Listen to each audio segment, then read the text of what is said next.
लवकर असेल आम्ही त्या लोकांनी आम्हाला सपोर्ट दिला आहे, ज्यांनी आमची मेंबरशिप घेतलेली आहे त्या लोकांची आम्ही संवाद करू, डायलॉग करू, त्यांचे जे काही सजेशन्स आयडियाज आणि इनपुट असतील त्यानंतर आम्ही आमचा पुढचा मार्ग आणि डिसिजन घेऊ. आता एक विरोधक म्हणून टीका पण केली जाते, त्या सत्ताधारी कोण असेल किंवा आणखी कोणी असेल ते टीका पण करतात वेगवेगळ्या मार्गाने. मग बांगलादेश पाकिस्तानचा विषय, परदेशात तू राहतो, त्याचबरोबर तुला सरकार विरोधी अजेंडा, असे वेगवेगळे.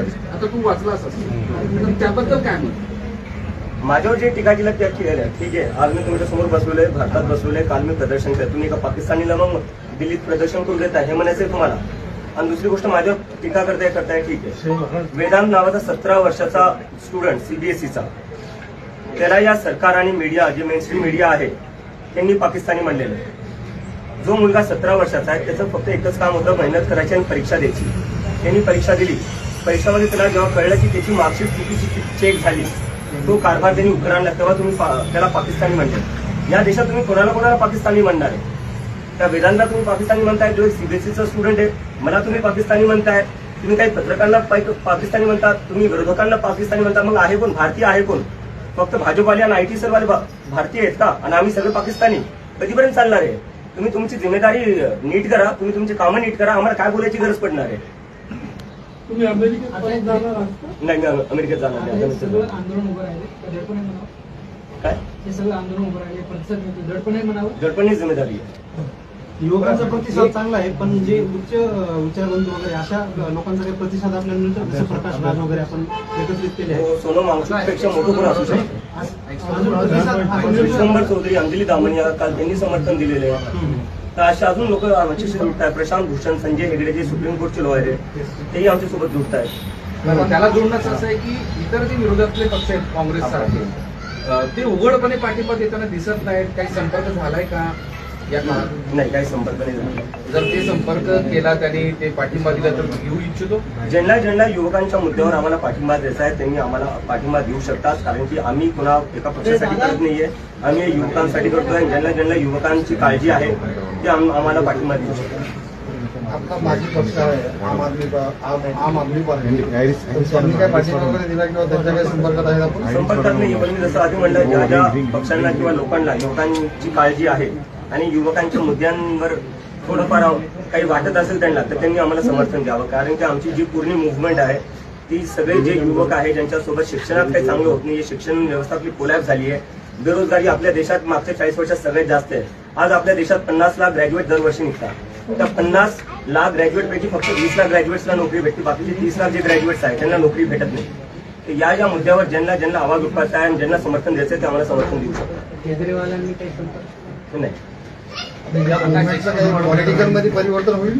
ही पॉलिटिकलच मुव्हमेंट आहे सर. या देशात फक्त गोष्ट पॉलिटिकल आहे. पॉलिटिकल फक्त 5 वर्षातून एकदा मत देणं म्हणजे पॉलिटिक्स नसतं. पॉलिटिक्स म्हणजे तुम्हाला 5 वर्ष ज्यांना मत दिले त्यांना प्रश्न विचारणं पॉलिटिक्स असतं. तर हे पॉलिटिकलच आहे. आपण मतदानाच्या पॉलिटिक्स मध्ये उतरणार ते मी जसं तुम्हाला ठरवलं सांगितलं, खूप लोक आहेत सगळं बोलायला. 15 दिवस कालच्या भाषणात पण म्हणालं होतं की भीती, आणि प्रत्येकाच्या मनात भीती आहे की रस्त्यावर उतरलं तर काय होईल, आपण आंदोलन केलं तर काय होईल. ती भीती अजूनही मनात आहे का? पुढं या भीतीला सगळं दूर करून पुढं एकसंघ मला काल वाटतं की युवकांनी उत्तर दिलेलं आहे, ते आता घाबरत नाही. आणि त्यामुळेच काल जंतर मंतरवर आपण एवढी गर्दी पाहिली, पूर्ण जंतर मंतर भरून गेलं होतं. ते एक मेसेज होता की आजचा तरुण आता घाबरणार नाही या सरकारला. याला जोडून प्रश्न आहे, काल तुम्ही आंदोलनात पण बोललात की आईवडिलांची तुमची आणि आईवडिलांची भेट झाली, तर ती भीती दूर झाली काय वाटतं? नाही, माझ्या आईवडिलांना भीती वाटतेच थोडीफार. मी त्यांना सांगतो घाबरायची गरज नाही, कारण की आता मी एकटा आणि लाखो तरुण माझ्यासोबत जुडलेले आहेत. काय जंतर मंतरवर इतके हजारो तरुण आलेले होते. आणि जे काही आई वडील बघत असतील मी त्यांना सांगू एक मेसेज त्यांच्यासाठी आहे. मला माहिती आहे जेव्हा तुमचे लेकरं काही राजकारणावर बोलत असतील किंवा सरकारला प्रश्न विचारत असतील तेव्हा तुम्हाला भीती वाटत असेल. तुम्ही लेकरांना सांगत असाल की काही बोलू नको, तुझ्यावर केस करतील किंवा तुझ्यावर काही आरोप लावतील किंवा तुला आत टाकतील. घाबरू नका तुम्ही घाबरतात ह्या सरकारला प्रश्न नाही विचारत. त्यामुळे आज नीट सीबीएसई सारख्या भानगडी होतात आणि त्यामुळे आपल्या लेकरांचं जे भविष्य आहे ते उद्ध्वस्त होतं. जोपर्यंत आपण प्रश्न विचारणार नाही, जोपर्यंत आपले जे मुलं आहेत ते बोलणार नाही, तोपर्यंत हे सिस्टम काही नीट होणार नाही. सिस्टम नीट करायचं म्हणजे आधी आवाज उठवावाच लागेल. भाऊ 1 मिनिट, तुम्ही मराठवाड्यात आलेले आहात, युवकांच्या प्रश्नांवर मनोज जरांगे पाटील सुद्धा जे आहे अनेक दिवसांपासून झटत आहेत, तर त्यांची तुम्ही भेट घेणार आहात का किंवा समर्थनासाठी किंवा काही गोष्टींसाठी चर्चा करणार आहात? आज सकाळी 6लाच घरी पोहोचलो. मला थोडा वेळ तर द्या, मला आधी माझ्या आई वडिलांसोबत तरी बसू द्या. काँग्रेसच्या दृष्टीने ते देशमुख ठाकरे म्हणतात की प्रॉपर जनता पार्टीची विचारधारा ही काँग्रेसची जुळती विषय आहे त्याकडे कसं? आयडियोलॉजीचा प्रश्न उपस्थित आमचे जे इन्स्पिरेशन आहे जसं मी आधीपासून म्हणत आलो आहे, महात्मा गांधी, आंबेडकर, नेहरू, भगतसिंग. आणि मला वाटतं की आयडियोलॉजी कुठल्या एका पार्टीची नाही किंवा कुठल्या एका माणसाची. देशात आपले सगळेच असे महाराष्ट्रच बघायला गेला तर सगळ्यात जास्त प्रोग्रेसिव्ह लिबरल आपला महाराष्ट्रच आहे. ती आयडियोलॉजी मला वाटतं सगळ्या महाराष्ट्राचीच असतो. या पुढच्या काळात देशभराचा दौरा करणार आता? त्याच्यावर आम्ही इथे विचार करतोय आणि लवकरच करूया. लवकरच करूया. ये ना अल्टीमेटम दिया है सरकार मोबाइल को, थोड़ा खाली है ना दादा, के इस्तीफे के लिए। ये ना अगर वो अल्टीमेटम पूरा नहीं होता है तो सर, इस्तीफा नहीं देते सर मोबाइल भी चिल्ले थोड़ा। हम फिर से आंदोलन शुरू करेंगे और फिर से हम अपना धरना देंगे. धर्मेंद्र प्रधान जी का इस्तीफा देने से क्या प्रॉब्लम सॉल्व होगा? क्या सेंट्रल गवर्नमेंट ने इसमें और स्टेप्स इनिशिएट करने की जरूरत है, क्योंकि एजुकेशन जनरेशन पे इम्पैक्ट करता है एक पीढ़ी पे. मैं आपसे पूछना चाहता हूँ, एक मेरा सीधा क्वेश्चन, सिस्टम कैसे ठीक होगा जब कोई जिम्मेदारी लेने को तैयार नहीं है? आप बताइए मुझे. पहले जिम्मेदारी तो लेनी पड़ेगी ना. कल को आप किसी कंपनी में काम करते हो, उस कंपनी में नुकसान हो रहा है उस कंपनी का आपकी वजह से, क्या वो नुकसान फायदे में बदल सकता है जब तक आप रिजाइन ना करो? और ये कौन सा है, मतलब कोई भी प्राइवेट जॉब देख लीजिए आप कहीं प्राइवेट जॉब करने जाओगे, आपसे एक गलती हो जाए, दो गलती हो जाए, आपको जॉब से निकाल देंगे. यहाँ हर रोज पेपर लीक हो रहे हैं. देश में कौन सा एक सरकारी पेपर है जो लीक नहीं हो रहा है?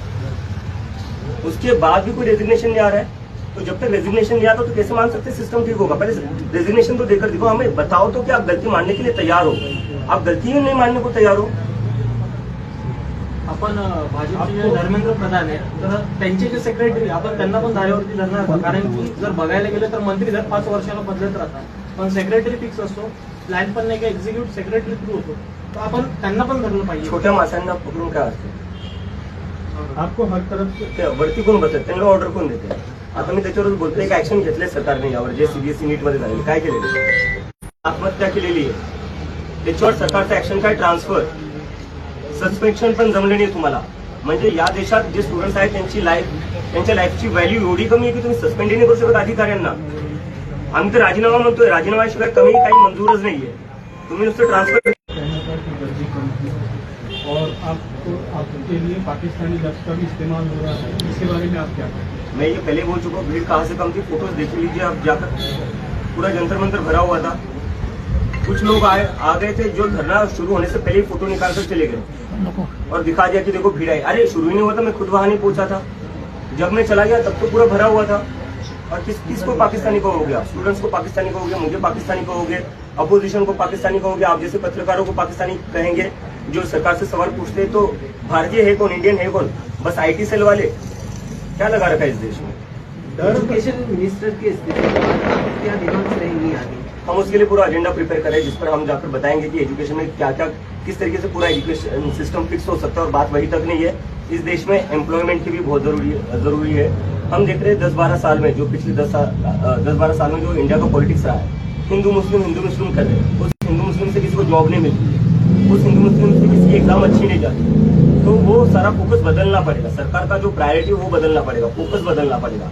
जब एम्प्लॉयमेंट की बात होगी, जब एजुकेशन की बात होगी, तब कहा जाकर एक देश सच में प्रोग्रेस कर सकता है. क्या आपको लगता है कि जजेस की वजह से जो नियर बाय कंट्रीज है वहाँ पर रेवोल्यूशन हुआ है, तो इंडिया में भी हो सकता है?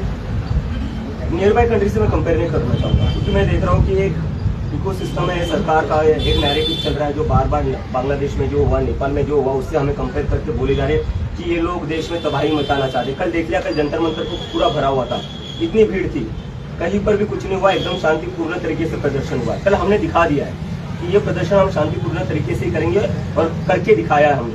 और आगे जाकर इससे भी बड़ा प्रदर्शन होगा जो पूरा शांतिपूर्ण होगा. छत्रपति संभाजी नगर में भी कोई आंदोलन होगा?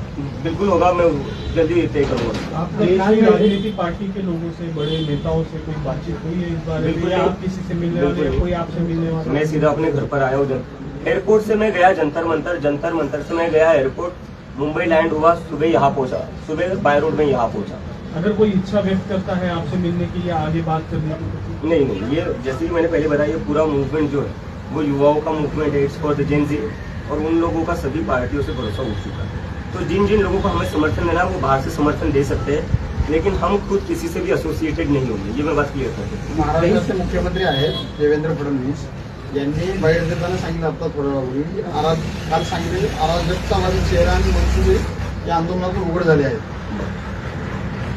काय अराजक चेहरा म्हणजे काय अराजकतावादी चेहरा आणि मनसुबे येतो मी त्याच्यावर. आंबेडकरांचं पुस्तक घेऊन गेलो तुम्ही. त्यांना म्हणायचं जे आंबेडकरांना फॉलो करतात ते अराजक असतात. जे भीमचे घोषणा देत होतो मी त्यांना हे म्हणायचं जे भीमच्या घोषणा अराजकता आहे. देवेंद्र फडणवीस जे आपले मुख्यमंत्री आहेत त्यांनी थोडा ना विचार करावा. ते युपीचे मुख्यमंत्री नाही, ते महाराष्ट्राचे मुख्यमंत्री आहे. जो महाराष्ट्र प्रोग्रेसिव्ह आहे, सेक्युलर आहे, पुरोगामी विचारांचा आहे. ते कसं काय जे आंबेडकरांचे पुस्तक घेऊन चालतायत, जे भीमचे घोषणा देत आहेत त्यांना कसं काय ते अराजक म्हणू शकतात. मला लाज वाटते जे स्टेटमेंट आले त्यावरनं. काँग्रेस जनता पार्टीचे वाळूज महानगर हेड ऑफिस राहील म्हणजे राजकीय कार्यालय. प्रयत्न करू बेस बनवायचे. जंतर मंतर में जो लोग आए थे, जो बच्चे आए थे, जो यूथ आया था, ये देश के किस किस कोने से आया था? आपने कुछ इसको एनालाइज किया है, कुछ स्टडी किया कल है? जो मैंने टी शर्ट पहनी थी वहां पर Indian jersey, Indian cricket team की, वो एक लड़का आया था सिक्किम से, 1500 किलोमीटर दूर से आया था. एक लड़का आया था केरला से, वो भी बोल रहा था सर मैं केरला से आया हूँ, बहुत दूर से आया हूँ, आपसे बस 2 मिनट बात करनी थी. तो मैंने बात कर ली उससे. कुछ लोग आए थे उड़ीसा से, कुछ लोग आए थे बंगाल से, राजस्थान से लोग थे, गुजरात से लोग थे, महाराष्ट्र से. तो मतलब पूरी टीम में मेरे जितने भी दोस्त थे पुराने वो सारे वहां पर ही थे. तो पूरे देश भर से लोग आए थे. कश्मीर से भी एक दोस्त मिला था मुझे, वो भी आया हुआ था. आपका जो ये पक्ष है वो एक मूवमेंट के लिए सीमित रहेगा या आगे और भी इसमें कुछ आएगा? आप राजनीति में अपना अलग से पक्ष बनाए? जैसे मैंने कहा कि राजनीति को बस अपना इलेक्शन की तरफ मत देखिए. इस देश का जो नुकसान हो रहा है ना वो इसलिए हो रहा है क्योंकि आप लोगों ने ना राजनीति को बस इलेक्शन तक ही लिमिटेड रख दिया है. 5 साल में एक बार इलेक्शन करवा दो, उसके बाद सब भूल जाओ क्या हो रहा है क्या नहीं हो रहा है. फिर सब दिख जाते हैं, यहाँ बैठ जाता है, उसके पास बैठ जाता है, खरीद फरोख्त चलती रहती है अगले 5 साल. तो ये सब नहीं करना है. हमें मुद्दे की राजनीति करनी है. राजकीय पक्ष बनवण्यासाठी पक्षाची नोंदनी करणार आहे का कुठे? डर है एक मिनिट. कहीं ना कहीं आपको टारगेट कर रहे हैं तो आपके पेरेंट्स को भी डर है कि आपको कहीं जेल में ना डाल दें. मैं मेरे पेरेंट्स को बताकर आया था जब मैं यूएसए से बैठा था फ्लाइट में कि मैं तो इसलिए आ रहा हूँ, मैं मेंटली प्रिपेयर्ड हूँ जेल जाने. अगर मैं जेल जाता हूँ आप चिंता मत करना, क्योंकि इस देश में किसी ना किसी को तो आवाज उठानी पड़ेगी और कल मैं उसके लिए तैयार था. अभिजित, हे काँग्रेस जनता पार्टीची काही नोंदणी केली जाणार आहे का? ते आम्ही इंग्लिश किंवा तुम्हाला संघटन मी म्हणून? आता हे 3-4 म्हणजे 15 दिवस झाले आम्हाला, 15-16 दिवस झालेले. आम्हाला थोडा वेळ द्या, कारण की आम्ही 15 दिवसाचं जेवढं मोठं आंदोलन करून दाखवले जंतर मंतरवर, हीच खूप मोठी गोष्ट आहे. कई सारे ट्रेडमार्क्स आपके नाम जेनजिस के लिए कोई मैसेज है? जनता को एक ही मैसेज है कि जब आप लोग आवाज उठाओगे तो सरकार में कोई भी बैठा हो उसको आपकी बात सुननी पड़ेगी. आप लोग आवाज नहीं उठाते हो, उन लोगों को लगता है कि आप डर जाओगे और उनको ये लगता है कि अगर ये लोग मुझे अरेस्ट कर देंगे तो उससे आप लोग डर जाओगे, लेकिन आपको डरना नहीं है. अगर जेल में जाने की बात आई मैं खुद जेल चला जाऊंगा, आप लोगों को जेल में जाने की जरूरत नहीं है. लेकिन मैं बस एक चीज चाहता हूँ, आप लोग आवाज उठाते रहो. जब जब किसी के साथ भी इस देश में गलत होगा, ये हम सबकी जिम्मेदारी है कि हम आवाज उठाएं. Thank you. आपण परत कधी भेटणार आहोत? अभिजित एक मिनिट जागा सोडू.